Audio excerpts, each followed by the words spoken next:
அந்த வல்லமையால ஆமா அவன் கையில வச்சிருந்த சொக்கு பொடியை அந்த பெண் மேல ஊதி விட்டான். ஊதி விட்டான். கையில எடுத்து அவன் மேல அப்படி ஊதி விடும் போது பூ அப்படின்ட்டான். ஆமா சரி. அவன் என்ன செஞ்சா அப்படியே மதி மயங்கிட்டான். என்னங்க நீங்க யாரு அழகா இருக்கீங்களே அப்படியே அவளும் பின்னால வர ஆரம்பிச்சிட்டாளே.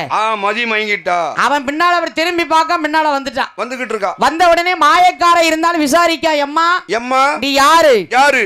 அப்பந்தான் அவன் சொல்லுது ஐயா ஐயா அதாவது என் கூட பிறந்தவர்கள் அண்ணன் தம்பி 7 பேர். 7 பேர்கள். அந்த 7 பேருக்கு ஒரே தங்கச்சி. ஒரே தங்கச்சி. ஆமா அதாவது அண்ணன் தம்பி 7 பேர்களுக்கு ஆமா ஒரே தங்கை நான் தான்.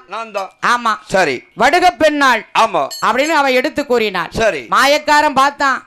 ஆகா எவ்வளவு இருந்தா எனக்கு என்ன. ஆமா இவளை இப்படியே கூட்டிட்டு போயிடணும். நீ எனக்குன்னு பிறந்தவா. சரி. உன்னையே விட போறது இல்ல. சொக்குப்படியை போட்டுட்டோம். இவளை போய் நம்ம வீட்டுல போய் கூட்டிட்டு வர போக முடியுமா?